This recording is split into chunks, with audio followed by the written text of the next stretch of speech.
अस्सलाम वालेकुम। नई वीडियोस के लिए चैनल को सब्सक्राइब जरूर कीजिए और बेल आइकॉन के बटन को दबा दीजिए। शुक्रिया।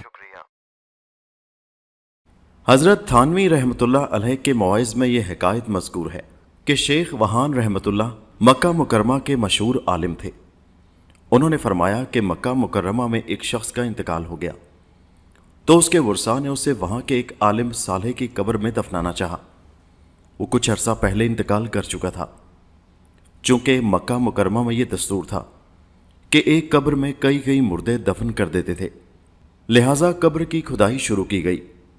खोदने पर मालूम हुआ कि वहां आलिम की लाश के बजाय एक यूरोपियन अंग्रेज लड़की की लाश पड़ी है। लोगों को बड़ी हैरत हुई कि आलिम की कब्र में ये लाश कहां से आ गई और उस आलिम दीन की लाश कहां गायब हो गई। इत्तफाक से एक यूरोपी निजात मुसलमान सयाह वहां मौजूद था। उसने कहा कि मैं इस लड़की को जानता हूं, ये फ्रांस के रहने वाले एक ईसाई की बेटी है। ये मुझसे पढ़ती थी और दर पर्दा मुसलमान हो गई थी। मैंने इसे इस्लाम और दीनियात के चंद रसाइल भी पढ़ाए थे। इत्तफाक से ये बीमार होकर मर गई।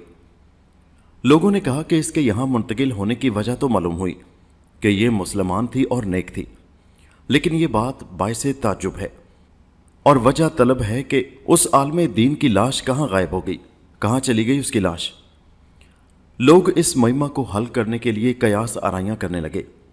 उनमें से बाज ने कहा कि शायद आलमे दीन की लाश लड़की की कब्र में मुंतकिल हो गई है।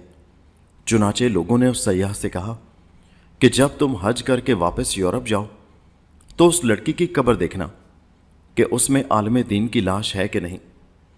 यूरोप पहुंचे तो उन्होंने लड़की के वालिदैन से मक्का मुकरमा में पेश आने वाला वाक़या बयान किया। वो बड़े हैरान हुए कि ये कैसे मुमकिन है कि एक लड़की को दफन फ्रांस में किया जाए और उसकी लाश मक्का मुकरमा में पहुंच जाए। लिहाजा उन्होंने भी लड़की की कब्र खोद डाली।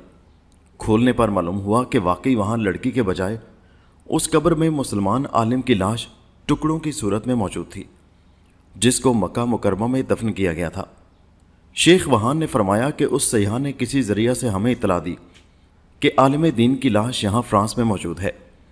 अब मक्का मुकरमा वालों को यह फिक्र हुई कि लड़की की मक्का मुकरमा मुंतकिल होना उसकी मकबूलियत की निशानी है, लेकिन आलिम दीन का मक्का मुकरमा से फ्रांस मुंतकिल हो जाना यह किस बिना पर है और उसके मरदूद होने की क्या वजह है। इस हैरत अंगेज मामले की तफ्तीश करने के लिए लोगों ने उनके घर का रुख किया कि घर वालों को उस आलिम दीन का असली हाल मालूम होगा। चुनाचे लोगों ने उसके घर जाकर उसकी बीवी से पूछा कि तेरे शौहर में ऐसी क्या बुराई थी, उसमें इस्लाम के खिलाफ ऐसी क्या बात थी। उसने कहा कि कुछ भी नहीं, वो तो बड़ा नमाजी, परहेजगार और कुरान पाक पढ़ने वाला तहज्जुद गुजार था। लोगों ने कहा कि कोई तो बात होगी कि उसकी लाश दफन के बाद मक्का मुकरमा से कुफरिस्तान पहुंच गई। आलिम दीन की बीवी ने कुछ सोचकर कहा, हाँ, उसकी एक बात हमेशा मुझे खटकती थी कि जब वो नापाक होता और गुस्ल का इरादा करता तो ये बात अक्सर कहा करता, नसारा के मज़हब में ये बात बड़ी अच्छी है कि उनके यहाँ नापाक होने पर गुस्ल फ़र्ज नहीं। लोगों ने कहा, बस यही बात है, इसी वजह से अल्लाह ताला ने उसकी लाश को मक्का मुकरमा से उसी कौम की जगह फेंक दिया जिनके तरीके को वो पसंद करता था।